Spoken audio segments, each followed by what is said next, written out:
Shalom Bapak Ibu Saudara dikasih Tuhan, senang hari ini kita bisa berjumpa lagi.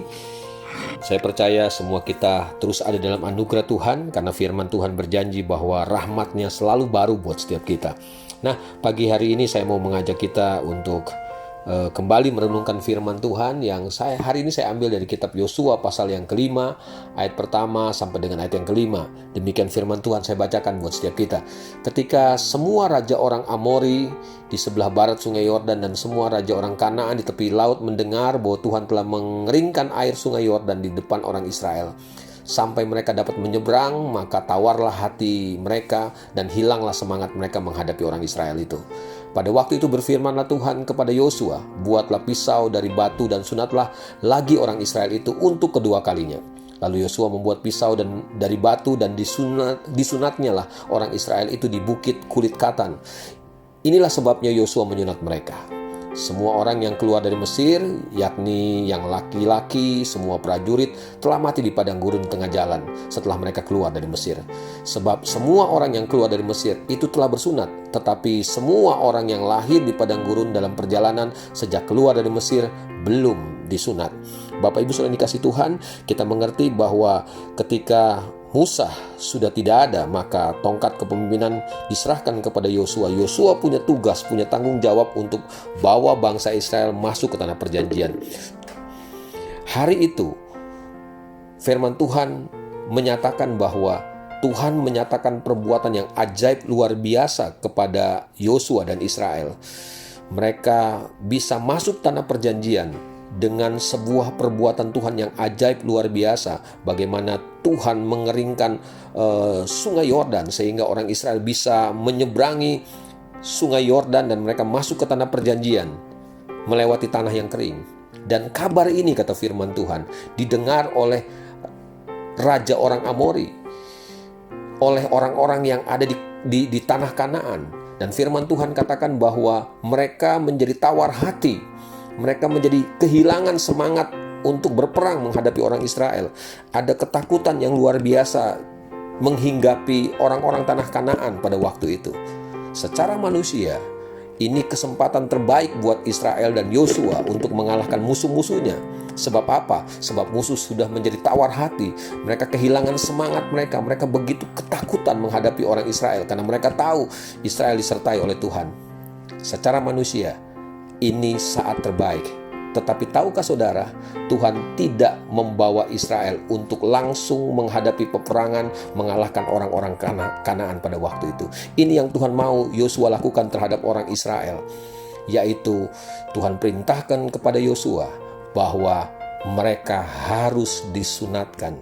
Bapak Ibu Saudara dikasih Tuhan, Yosua punya tanggung jawab memimpin sebuah generasi yang lahir di padang gurun. Mereka generasi yang lahir di padang belantara. Alkitab tadi katakan bahwa untuk generasi yang keluar dari Mesir, mereka adalah generasi yang sudah disunat. Tetapi yang jadi persoalan adalah generasi yang lahir di padang gurun, mereka belum disunat. Secara manusia, ini bukan sebuah keadaan yang baik. Mereka akan berperang, tetapi mereka harus disunat. Mereka mengalami kesakitan. Bagaimana mungkin mereka bisa mengalahkan musuh-musuh kalau mereka ada dalam kesakitan? Kenapa mereka harus disunat? Tapi itu cara Tuhan. Bapak Ibu Saudara dikasih Tuhan, saya percaya apa yang Tuhan lakukan kepada Israel pada zaman Yosua, Tuhan juga mau lakukan buat gerejanya hari ini. Saya percaya ketika Tuhan tuntun kita, Tuhan selamatkan kita, Tuhan sudah menyatakan perbuatan yang ajaib. Tetapi percayalah saudara, ada perkara-perkara yang jauh lebih besar ke depan kita. Di depan kita ada perkara-perkara hebat, ada janji-janji Tuhan yang lebih luar biasa yang Tuhan akan genapi dalam hidup setiap kita. Ada peperangan-peperangan dahsyat, ada peperangan-peperangan besar yang akan kita menangkan dalam kehidupan kita. Tetapi ini yang Tuhan mau kita lakukan. Sama seperti yang Yosua lakukan kepada Israel. Kita perlu disunat. Dan saya tahu bahwa kita tidak perlu disunat secara jasmani. Tetapi ini yang firman Tuhan mau lakukan buat setiap kita. Kita perlu mengalami disunat secara rohani. Hal-hal yang menjadi kedagingan kita harus disingkirkan. Itu yang sering menjadi penghambat kita. Kita tidak bisa masuk ke dalam peperangan yang besar dan memenangkan peperangan yang besar. Itu yang sering menjadi penghambat ketika kita ingin melihat janji-janji Tuhan digenapi dalam hidup setiap kita. Bapak Ibu yang dikasih Tuhan, saya nggak tahu kedagingan apa yang masih menguasai kehidupan kita. Tapi pesan firman Tuhan hari ini buat setiap kita, sebelum masuk peperangan, kita perlu disunat. Biarkan Tuhan menyingkirkan semua hal-hal kedagingan dalam hidup setiap kita. Hal-hal yang membuat kita tidak maksimal hidup kita, membuat kita gagal melihat kemenangan dalam peperangan-peperangan besar kita.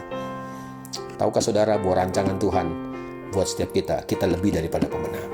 Oleh sebab itu, biarkan tangan Tuhan hari ini membentuk setiap kita, menyingkirkan semua hal-hal yang tidak berkenan. Semuanya untuk kebaikan kita, supaya kita bisa melihat janji Tuhan digenapi. Setiap tanah yang kita injak akan Tuhan berikan buat setiap kita. Saya percaya Tuhan tidak pernah berubah. Mari kita tundukkan kepala kita berdoa buat firman Tuhan. Bapa dalam surga, hari ini kami datang kepadamu. Kami bersyukur buat firman Tuhan yang kembali mengingatkan setiap kami, Tuhan, bahwa ada janji yang besar. Ada kemenangan dalam peperangan-peperangan besar yang Tuhan siapkan buat setiap kami. Cuma kami perlu menanggalkan setiap kedagingan kami. Kami perlu harus disunat secara rohani, Tuhan. Ada hal-hal kedagingan yang harus kami singkirkan supaya kami tidak kehilangan tanah perjanjian kami, supaya kami tidak kehilangan kemenangan-kemenangan besar yang Tuhan siapkan buat setiap kami. Hamba percaya firman yang keluar dari mulut Allah tidak akan pernah kembali sia-sia. Dia akan mengerjakan semua kehendak Tuhan dalam hidup setiap kami. Akhirnya hamba berdoa buat setiap jemaat Tuhan. Hiburkan yang susah, kuatkan yang lemah, sembuhkan yang sakit. Biar Tuhan dipermuliakan dalam kehidupan anak-anak-Mu hari ini. Terima kasih Bapa Surgawi, terpujilah Engkau Tuhan. Demi nama Yesus Kristus Tuhan kami berdoa, mengucap syukur kepada Bapa di surga. Kami terima firman yang kekal. Amin. Bapak Ibu saudara kasih Tuhan, percayalah kita lebih daripada pemenang. Amin. Tuhan berkati kita.